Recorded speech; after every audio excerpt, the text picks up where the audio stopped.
DJI's Air 2S has a lot of fantastic and high-end capabilities built into a drone that's small enough to fit in your hand when it's folded up. And on the whole, it's a fantastic drone. In fact, if you're looking for a consumer drone that offers advanced features, a great camera, and is easy to fly, the Air 2S is probably the best one out there without spending more than £1,000.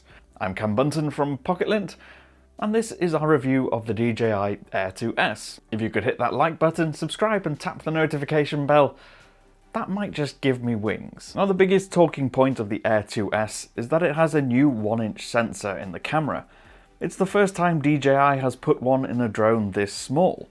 It's similar to what we saw in the Mavic 2 Pro and the Phantom 4 Pro, but of course this costs a heck of a lot less than either of those two. What it enables in terms of photography is the best stills we've ever seen from an Air series drone. In fact, we've had worse results from some of the bigger, more expensive drones in DJI's range.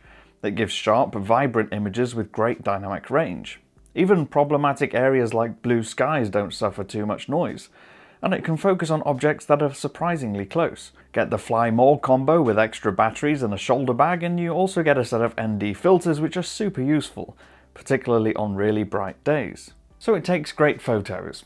What about video? Well, it can go up to 5.4K resolution at 30 frames per second, or does 4K at up to 60 frames per second, but here there's something of a caveat, and there will be more than one of these going on through this review. You don't get to use the full sensor width when you shoot 4K 60, it crops quite heavily into the frame. So if you're after those much wider landscape shots, you're not going to get those at 4K 60 frames per second. Shoot at a lower frame rate or even at 5.4K and it's no problem. It's not to say those cropped shots look bad, not at all.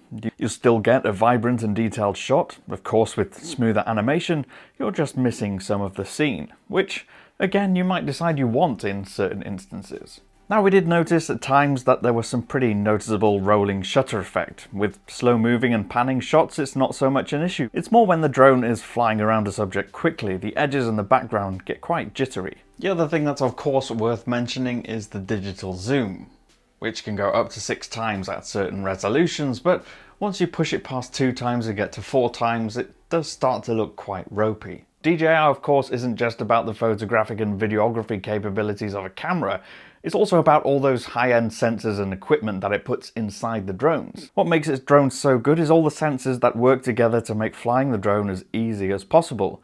They enable a bunch of really cool features. So obstacle avoidance being one. When you're flying in manual mode and it detects something coming towards it and it gets too close, it'll just stop.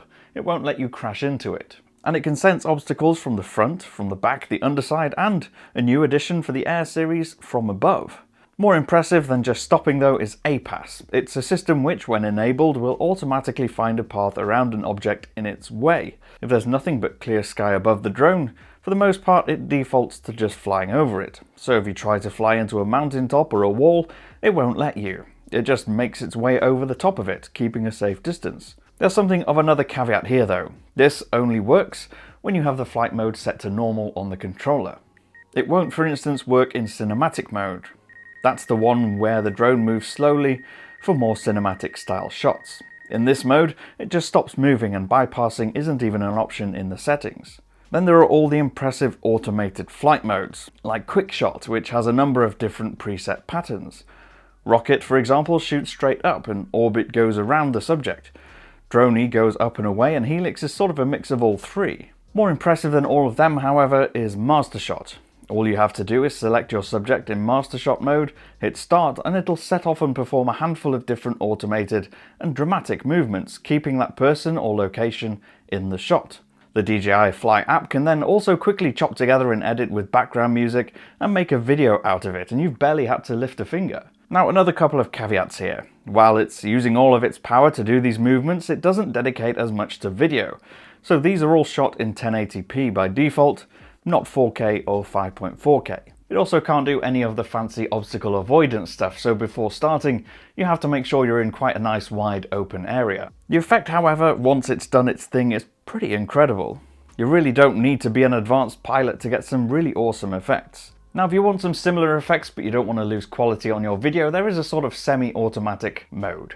When in manual mode, you can draw a rectangle around your subject and then choose a number of modes to follow them. You can have the drone run parallel with that person, or follow behind, or even automatically circle around them as they move. Choose POI mode and you can manually fly the drone and keep a locked distance from the person or object. So you can create an orbit-like effect by flying around them and it'll keep that same distance. Now, as for the ever-important general performance and battery life, it was virtually flawless. It has a battery life rating up to 31 minutes, but of course on this relatively windy coast, that's not really doable. However, we didn't ever really get anxious over the battery. With more than 20 minutes in the air, we still didn't get any low battery warning, which is a darn sight better than a lot of the older models. And what's more, it handled the blustery conditions without an issue. You could see it fighting to correct itself in the wind, but when you look at the footage afterwards, it's all just completely smooth and flawless. The other thing worth mentioning is that the new drone features ADS-B AirSense tech, which essentially lets you see on your map when there are manned aircraft like planes and helicopters nearby, broadcasting their presence. So in the end, yes, there are some caveats that maybe got lost when DJI was busy singing the praises of its latest portable flying camera, but don't let those put you off. This is still easily one of the best drones DJI has ever made.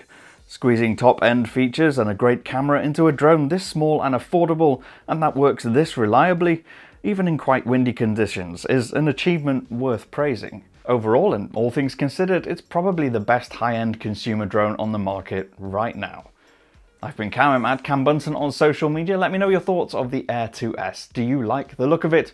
Will it be your first ever drone? If you like this video, please do hit like, subscribe and tap that notification bell. It really does help us a lot. And make sure you don't miss any more of our videos. I'll see you in the next one. Bye for now.